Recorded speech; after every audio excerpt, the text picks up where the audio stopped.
The pen felt cold and heavy in Anna's hand as she stared at the stack of legal documents spread across the polished mahogany table in the high-rise Manhattan law office. Across from her, Addison Harrington, the poised heiress to a vast real estate empire, sat with her back straight, her green eyes fixed on the papers, as if they held the key to her freedom. In that rainy afternoon moment, neither woman realized that this contract marriage, designed to fool Addison's conservative family, would eventually force them both to confront a love that had been there from the very first signature. 2 weeks earlier, Anna had sat in a quiet Brooklyn cafe, her fingers tapping nervously on a lukewarm coffee cup while Addison laid out the desperate plan. Addison needed to marry by 30 to unlock her full inheritance according to her late grandfather's ironclad will, but her family insisted on a traditional union with a suitable man to preserve the Harrington legacy. Anna, a struggling graphic designer drowning in her mother's mounting cancer treatment bills, had listened in stunned silence as Addison offered $200,000 upfront plus monthly support and coverage for all medical costs in exchange for 5 years of pretending to be a devoted wife. No romance, no complications, just a business arrangement to satisfy the family lawyers and the board of directors. Anna had hesitated, the moral weight of the lie pressing on her chest, yet the image of her mother wasting away in a hospital bed without proper care made the decision for her. She signed the preliminary agreement that same evening, her hand steady despite the storm raging inside her. The ceremony was private, held in the same law firm with only the required witnesses and a justice of the peace. Anna wore a simple white blouse and black slacks, feeling exposed under the judgmental stares of Addison's uncle and aunt, who had flown in from Boston to witness the union. Addison, in a tailored navy suit, looked every inch the powerful heiress, but Anna caught the brief flicker of vulnerability when their eyes met during the vows. "We promise to support each other in all public matters," Addison recited, her voice even. Anna repeated the words, her throat tight, knowing this was the start of a deception that could destroy them both if it unraveled. After the papers were filed, they rode in silence to Addison's penthouse on the Upper East Side, the city lights blurring past the tinted windows. That first night in the sprawling apartment with its floor-to-ceiling windows overlooking Central Park, they established the rules. Separate bedrooms, no physical intimacy beyond hand-holding in public, and a shared calendar for family events and social appearances. Anna unpacked her few belongings in the guest room, feeling like an intruder in the marble and glass world. Addison ordered takeout Thai food and they ate at the kitchen island, exchanging awkward small talk about work schedules. Inside, Anna's mind raced with guilt. Her own family back in Queens had already cut ties when she came out as lesbian years ago, but lying to Addison's devout Catholic parents felt different, somehow more calculated. Addison, meanwhile, paced the living room after dinner, her thoughts swirling with the fear that this arrangement might expose her own hidden feelings, the ones she had buried since their first college party where Anna had made her laugh until her sides hurt. The next morning the reality hit when Addison's mother called, demanding to meet the new bride immediately. Anna stood in the walk-in closet staring at the designer clothes Addison had provided, her hands trembling as she chose a modest dress. This was no longer abstract. They were married on paper, and the performance had to begin. As they rode the elevator down together, Addison reached over and squeezed Anna's hand briefly, the touch sending an unexpected jolt through both of them. "It's just for show," Addison whispered, but her voice lacked conviction. Anna nodded, forcing a smile, while inside, she wondered how long she could pretend when every glance from Addison already felt like a promise she was terrified to acknowledge. The cab ride to the family brunch in the Hamptons stretched in tense silence, each woman lost in her private calculations of the cost this deal would exact. Little did they know the true price would not be measured in dollars, but in sleepless nights and hearts that refused to stay silent. By evening, after surviving the brunch with forced smiles and evasive answers about future grandchildren, Anna collapsed onto the penthouse couch exhausted. Addison poured them both wine, and for the first time they talked honestly about their fears. "My father will never stop pushing for a grandson," Addison admitted, her voice low. Anna shared stories of her mother's declining health, the endless hospital bills that had led her here.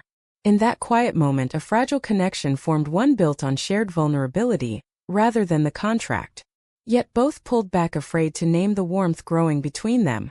Anna retreated to her room, replaying the day and questioning if she had sold her soul for money. Addison stood at the window staring at the glittering city below, her mind replaying the way Anna's hand had felt in hers during the ceremony. The first file of their married life had closed, but the pages of their real story were only beginning to turn. The weeks that followed blurred into a carefully choreographed routine of public affection and private distance.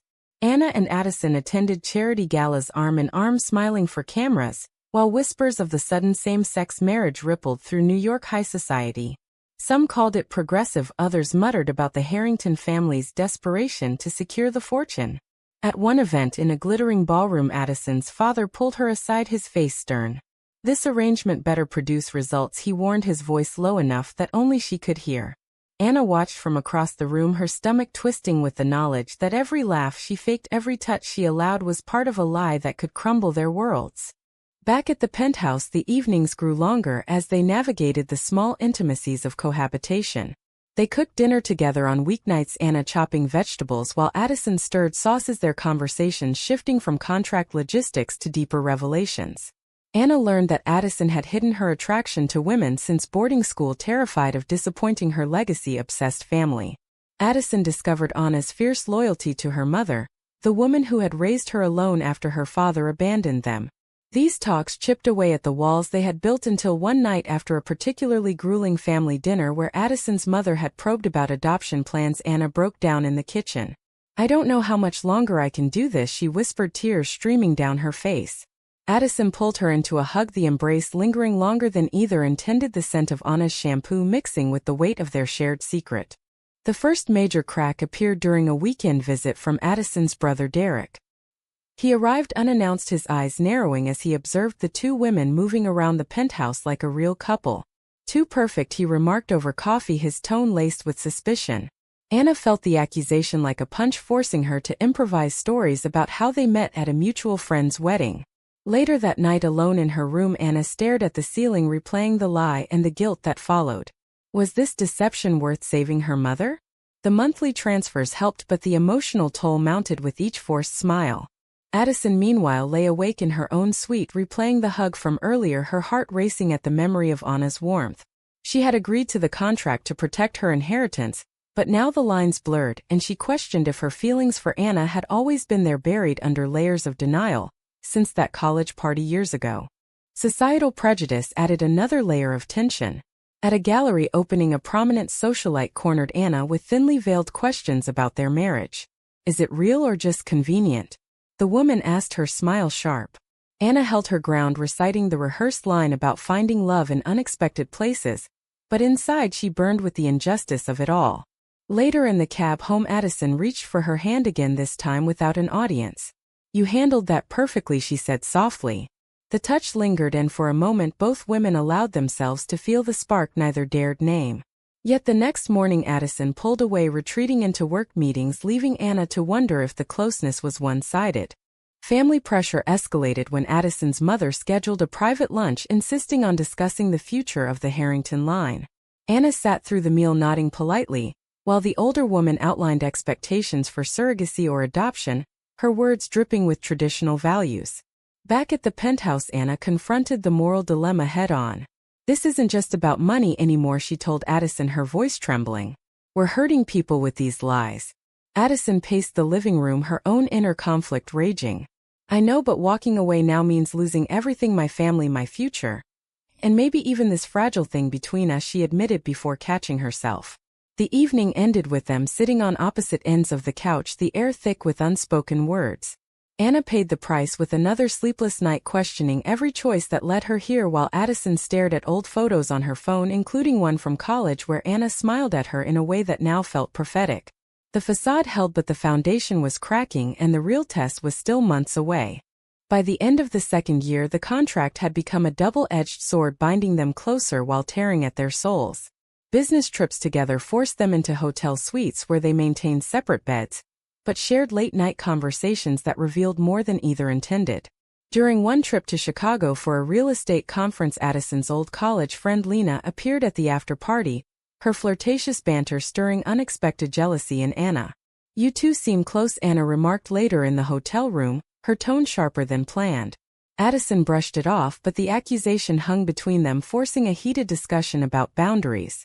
"I thought we agreed no real feelings," Addison snapped, but her eyes betrayed the lie. Anna stormed out for a walk along the chilly lakeshore, her mind racing with the realization that her attachment had grown beyond the contract. Back in New York, the family pressure intensified as the inheritance deadline loomed. Addison's father called a board meeting demanding proof of stability, including plans for children. Anna sat through the virtual call, her face frozen in a smile, while inside she grappled with the ethical cost. Was she enabling a system that demanded conformity at the expense of truth? That night she considered confessing everything to her mother, but the fear of losing the medical support stopped her. Instead, she threw herself into her graphic design work, creating campaigns for Addison's company, the creative outlet, the only place she felt authentic. Addison noticed the distance and tried to bridge it with small gestures like bringing Anna her favorite coffee or leaving notes about shared memories. Each gesture chipped away at Anna's resolve until one evening, after a tense family video call where Addison's mother cried about never having grandchildren, Anna broke. "Maybe we should end this early," she suggested, her voice breaking. Addison froze, the proposal hitting her like a physical blow. The thought of losing Anna now after 2 years of building this life terrified her more than any family ultimatum. Societal whispers grew louder as gossip columns speculated about the Harrington marriage being a cover for business deals. At a charity auction, a stranger approached Anna with a sneer. "Playing house with the heiress must pay well." The words cut deep, reinforcing Anna's sense of being bought. Later that night, Addison found her crying on the balcony and pulled her close without a word. The embrace lasted minutes, their heartbeats sinking in the cool night air. Neither spoke of the moment the next day, but it marked a turning point where denial became harder to maintain. Anna paid the price by distancing herself from old friends who questioned her sudden wealth and lifestyle, while Addison battled sleepless nights wondering if her initial attraction to Anna at the contract signing had been love all along. The moral dilemmas peaked when Anna received a call from her doctor about her mother's worsening condition. The guilt of lying to the one person she loved most overwhelmed her. She confronted Addison in the kitchen. "This contract is destroying me," she said, tears in her eyes. "I can't keep pretending when my heart is involved." Addison stood silent, her own confession on the tip of her tongue, but fear won. "We have 3 years left," she replied coldly, turning away. The rejection stung Anna deeper than any family confrontation. She spent the night packing a bag, considering leaving, but the signed papers and her mother's needs anchored her. Addison lay awake, regretting her words, the inner conflict tearing at her. The years of deception were taking their toll, and the awakening of true feelings loomed like a storm on the horizon, ready to break everything they had built. 3 years into the arrangement, the cracks widened into chasms. A private investigator hired by Addison's suspicious cousin uncovered emails from the initial contract negotiations, presenting them as evidence of fraud during a tense family council meeting. Blackmail demands followed, threatening to expose the sham unless Addison divorced and married the approved male candidate. Anna learned of the crisis when Addison burst into the penthouse, pale and shaking. "They know everything," Addison whispered, collapsing onto the couch. The confrontation that followed was raw and unfiltered. "You used me from the start," Anna accused, her voice rising with years of suppressed pain. Addison fired back, her eyes flashing. "And you took the money without hesitation." The argument escalated, with both women pacing the living room, hurling accusations that masked their deeper fears. In the heat of it, Anna nearly confessed the love she had felt since that first signing, but the words died on her lips, replaced by silence. The family ultimatum arrived via certified letter demanding proof of a stable marriage or forfeiture of the inheritance. Addison's father called personally, his voice cold. "End this charade or lose it all." Anna watched Addison crumble under the pressure, her own heart aching at the sight. They spent the night drafting responses, each decision weighing heavy with moral consequences. Anna suggested they stage a separation to buy time, but the idea felt like another betrayal. Instead, they chose to double down on the performance, attending more events hand in hand, but the strain showed in forced smiles and sleepless nights. Societal prejudice amplified the pain when a tabloid article hinted at the marriage being a business ploy, sparking online backlash and hateful comments about their relationship. Anna read them alone in her room, each word reinforcing her belief that their love, if it existed, was tainted by lies. A breaking point came during a weekend at the family estate in Connecticut. Addison's mother cornered Anna in the garden, pressing for details about their intimacy and future plans. The interrogation pushed Anna to her limit, and she fled to the guest room where Addison found her hours later. "I can't do this anymore," Anna admitted, her voice barely above a whisper. Addison sat beside her, the proximity igniting the spark they had both denied. Their hands brushed, and for a moment the world narrowed to just them. Yet fear of losing everything held them back. The price they paid was steep. Anna lost contact with her remaining friends who saw her as changed, and Addison faced boardroom battles where her leadership was questioned. The inner conflicts raged nightly, with Anna questioning if any amount of money justified the emotional isolation, and Addison battling the realization that her feelings for Anna had been present since the contract signing, the day their eyes first locked with unspoken promise. The crisis peaked when the investigator leaked partial documents to the press, forcing a damage control press conference. Anna stood beside Addison at the podium, her hand in hers for the cameras, while inside she died a little with each rehearsed lie. Afterward in the car, Addison broke down. "I never meant for it to go this far." Anna comforted her, the touch electric, but they pulled apart again, the pattern of denial repeating. The betrayal of trust between them and the families weighed heavily, setting the stage for the final revelations that would either destroy or redeem them. As the 5th year approached, the contract renewal loomed like a guillotine. During a routine meeting with the family lawyer, old files were reviewed, and among them were unsent letters both women had written in the early days. Anna had penned one the night after signing, confessing an instant connection she attributed to nerves but now read as love. Addison had done the same, her words describing the spark in Anna's eyes as something she could not ignore. The discovery happened simultaneously when the lawyer stepped out, leaving the boxes open. They read in silence, the truth crashing over them like a wave. "You felt it too?" Anna whispered, her voice trembling. Addison nodded, tears falling. "Since day one." The confession poured out in the quiet office, the years of denial dissolving in raw emotion. They admitted the jealousy, the late-night comforts, the unspoken touches had all been signs of a love that had grown despite the contract. The joy of the revelation mixed with crushing guilt.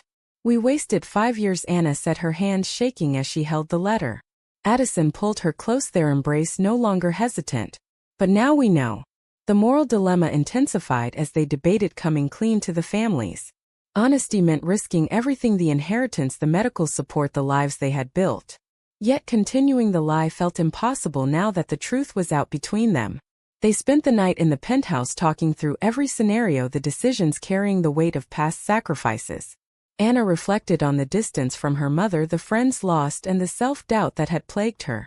Addison confronted her own battles with the board and the fear of disappointing her legacy. Each choice they had made came with a price, and now the final one loomed. Family discovery followed when Addison's cousin presented the full evidence at a gathering. The outrage was immediate, with accusations of fraud and betrayal filling the room. Anna stood her ground beside Addison, their hands linked openly for the first time. "This started as a contract, but it became real," she declared, her voice steady despite the fear. The confrontation escalated, with Addison's father threatening to cut all ties and funds. Anna paid the ultimate price in that moment, watching her own dreams of family reconciliation shatter, but gaining something deeper in Addison's unwavering gaze. They left the gathering together, the drive home silent but charged with newfound clarity. The awakening had come at great cost, but it also brought freedom from the pretense. In the days that followed, they navigated the fallout together, making hard decisions about the future. Anna visited her mother, confessing parts of the truth and finding unexpected understanding. Addison faced the board, fighting for her position on her own terms. The emotional confrontations with family continued, but each one strengthened their bond. The love that began on signing day had survived the tests of time, deception, and prejudice, proving stronger than any legal document. Yet the scars remained reminders of the paths not taken and the pain inflicted along the way. The final confrontation unfolded at the Harrington family estate, during what was supposed to be a contract renewal celebration. With the truth fully exposed, the room filled with raised voices and accusations. Addison's father demanded they dissolve the marriage to salvage what remained of the family name. Anna stepped forward, her voice clear amid the chaos. "We chose this path to survive your expectations, but the love we found is real and worth fighting for." Addison stood with her, their shoulders touching as they faced the consequences together. The family disowned Addison, temporarily cutting access to certain assets, but the women had prepared by building independent careers, Anna expanding her design firm, and Addison launching a new venture outside the family shadow. The price was steep: lost relationships, public scrutiny, and years of emotional turmoil, but the reward was authenticity. In the quiet aftermath, they moved to a smaller apartment in Brooklyn, symbolizing their fresh start. Mornings brought coffee on the fire escape and evenings filled with honest conversations about the past. Anna reflected on the guilt that had once consumed her, now replaced by acceptance of her choices. Addison found peace in prioritizing love over legacy, the inner conflicts finally resolved. Their bond deepened through the trials, the romantic moments no longer hidden but celebrated in simple ways like walks in the park, where they had once only pretended. The awakening had transformed them both into women who understood the true cost of deception and the greater value of truth. Yet as they sat on their balcony one evening watching the city lights, Anna turned to Addison with a final question lingering between them. Was the price of their awakened love worth all the deception and pain they caused their families, or did the original contract make their happiness forever tainted? The question hung in the air, inviting reflection on the blurred lines between right and wrong in a world that often forced impossible choices.